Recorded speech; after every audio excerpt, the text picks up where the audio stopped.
Como a fé nos sustenta em meio a esse mundo cruel, injusto, que o tempo todo parece premiar os homens maus. A fé nos mantém. Graça e paz. Bom dia. Vamos lá, gente, Salmo 73. Gente, nossa, eu amo tanto esse salmo. É um dos salmos assim que eu lembro, acho que contei para vocês, eu li o livro do Martin Lloyd-Jones explicando o salmo. Eu sou tão grato a Deus. Primeiro, sou tão grato a Deus pelo Martin Lloyd-Jones. Foi um homem de Deus que moldou muito a minha vida. Deus o usou, né, para me ensinar demais. Eu agradeço demais. E este salmo é uma coisa assim, a Bíblia toda, para falar a verdade, quando você estuda, eu acho que eu tenho sempre essa sensação. Quando eu tô lendo, eu estava pregando sobre Êxodo, eu falei, gente, Êxodo é o maior livro, é o livro mais espetacular da Bíblia. Aí estudando Romanos, a gente pensa, puxa, é o mais espetacular. Estudando o Salmo também, não é? O Salmo 73, trata do quanto que Cristo ele é suficiente para nós. Do quanto que a nossa fé é uma coisa poderosa, poderosa. Como que o mundo é injusto. O mundo é injusto. O salmista aqui, ele tá vendo essa injustiça. Os homens maus estão prosperando e ele que é um homem honesto está sofrendo muito. Está sofrendo perseguição. E eu já contei para vocês, quando que eu fiquei assim, como o salmista declara ali, muitas e muitas vezes, por conta da inveja, por conta a fé. É óbvio que eu tinha fé, mas Abraão também tinha e vacilou na fé. Pedro também tinha e naufragou, lembra? Andando sobre as águas, porque você não pode dizer para os crentes, não, você não está tendo fé. Que isso, eu sou crente, né? Não podemos hoje dizer isso. Ah, meu Deus do céu, que chato. O salmista aqui deu uma vacilada na fé. E eu também. Não é que por um momento eu não deixei de crer em Deus, não é isso. É que a fé tem a gente tem uns conflitos. E eu, na igreja, labutando e nada acontecendo. E aqueles ímpios se dando tão bem, né? Então, esse salmo, puxa vida, acho que eu vou pregar ele de novo nas pregações de quinta na minha igreja. Enfim, é um negócio assim poderoso. O salmista está ali, angustiado por conta da situação que ele olha, para todos os lados o mal opera, e a gente está vendo isso hoje muito claramente no nosso país. Né? Quando a gente olha, poxa, um criminoso, gente, com 300 mil provas, alçado à posição de presidente. Nessas horas, muitas vezes as pessoas são tendenciosas ao desânimo. Ao desânimo. E como que o salmista ele se levanta desse desânimo? Como que ele se mantém de pé num mundo cruel e injusto? Pela fé. A fé na certeza de que Deus é bom, de que Deus é justo. O quanto que isso é importante. A certeza de que Deus é justo. Malaquias, Abacuque. Ele diz assim, tu és tão puro de olhos que nem pode contemplar o mal.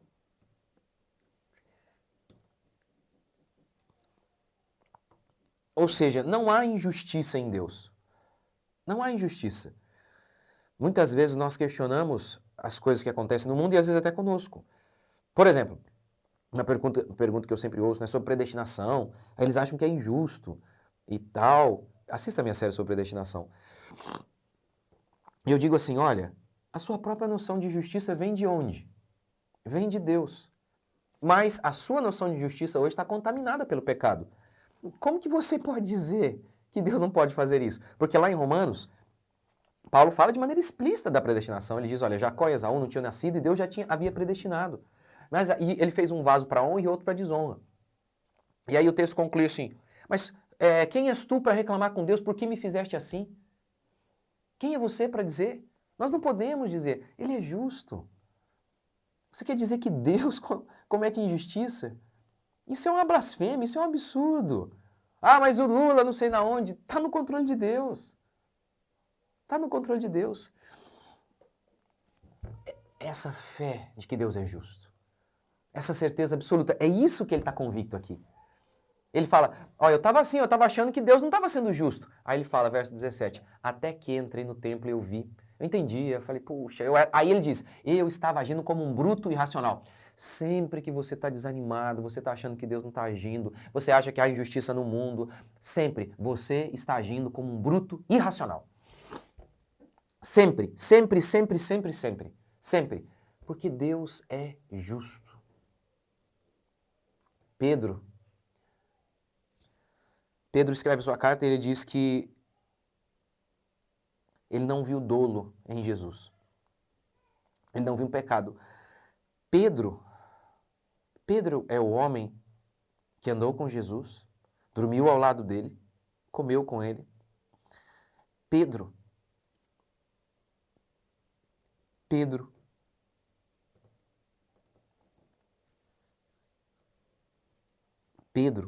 é crucificado de cabeça para baixo, gente. Esse homem, quando foi chamado a primeira vez, ele negou. Mas depois ele se manteve fiel. Ele foi crucificado de cabeça para baixo. Ele cria que Jesus era Deus, ele tinha certeza. Ele andou com ele, gente. Se vocês andarem comigo 2 semanas, vocês vão ver que eu não sou Deus. Se vocês andarem com qualquer homem, o melhor homem deste mundo, vocês vão notar em 1 semana erros. Pedro andou 3 anos. Não se viu dolo, nem iniquidade nele. Pedro testemunhando isso. E aí você e eu muitas vezes fazemos como salmista. A gente vê dolo em Deus, a gente acha que Deus não está controlando as coisas. Por isso que você fica desanimado. É por isso. Falta de fé. Eu falo sobre isso quase tudo, gente. Nossos problemas têm a ver com nossa fé. A nossa fé que está fraca, a nossa fé que está incorreta. É a fé que nos mantém de pé. Neste mundo cruel, é a fé. É a fé que nos sustenta. É como Isaías declara. Os que esperam no Senhor renovam suas forças, sobem como asas, como águias, correm e não se cansam. Por que está cansando demais? Por que está parado? Por que está desanimando? Porque não está tendo fé. Eu não estou dizendo que a gente é alegre o tempo todo. Não, diante de circunstâncias ruins, você fica triste, faz parte da vida. Mas ainda assim, a fé te sustenta. Como? Se você tem um marido difícil, uma situação difícil em casa, mas se você crê que Deus te ama e que Deus está usando essa situação que você fala, não tem como, essa situação é horrível.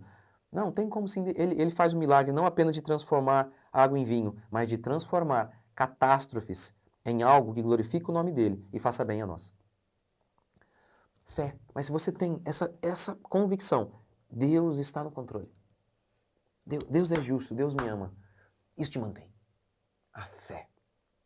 A fé. Como aqui também ele diz assim, ó, o problema dele não era invejar a prosperidade dos ímpios, ele diz, a quem tenho eu além de ti? A quem tenho eu além de ti? Tu és o meu Deus. Tá vendo? A quem tenho eu? Isso é profundo. E aí a fé de que Deus é tudo que a alma dele precisa. Tá vendo como tudo é a fé? Tudo é a fé, a certeza plena de que Deus está conosco e de que Deus é justo. Verso 26, meu corpo e meu coração desfalecem, mas Deus é minha fortaleza. E na versão revista atualizada diz assim, ó, ainda que o meu corpo desfaleça, dá a ideia de, ó, ainda que as coisas piorem, não tem problema, Deus está comigo. Ou seja, a situação dele já era ruim. Se piorar, ele não está negando não que a situação estava ruim, ele está dizendo, ó, meu corpo desfalece, ou então vai desfalecer. Não importa. Deus é minha fortaleza. Deus é quem me mantém. Isso é fundamental. A fé. Levante-se todos os dias com a certeza plena. Deus está no controle, Deus nos ama.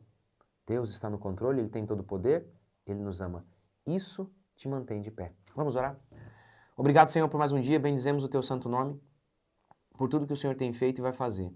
Que a graça do Senhor seja conosco, o Teu Espírito Santo nos fortaleça, a mão do Senhor, ó Pai, nos conduza. Ó Pai, Tu és tudo que nós precisamos. Tu és a razão da nossa existência. Tu és aquele que nos mantém de pé. Tu és a nossa salvação. Tu és a nossa alegria. Bendizemos o Teu santo nome. Nós louvamos ao Senhor. Ó Deus vivo e todo-poderoso. Obrigado por mais uma semana que caminha para o fim, porque até aqui o Senhor nos guardou. Eu oro por cada um de meus irmãos e amigos que estão por todos os lados neste mundo. Que a graça do Senhor seja com eles, onde eles estiverem. Fortaleça-os, encha-os de fé. Em nome de Jesus. Em nome de Jesus. Amém? Não desanime. Um dia nós estaremos com o nosso Senhor e a gente vai se encontrar, eu e vocês. Se não nos encontrarmos aqui nessa vida, lá na eternidade nós estaremos juntos. Não desanime. Caminhe, faça como Paulo. Um dia você vai dizer, eu guardei a fé. Eu completei a carreira. Eu combati um bom combate. Eu sei. Se você é de Deus, você vai dizer o que Paulo disse um dia. Você vai completar a carreira. Tchau! Até a próxima, gente. Deus abençoe.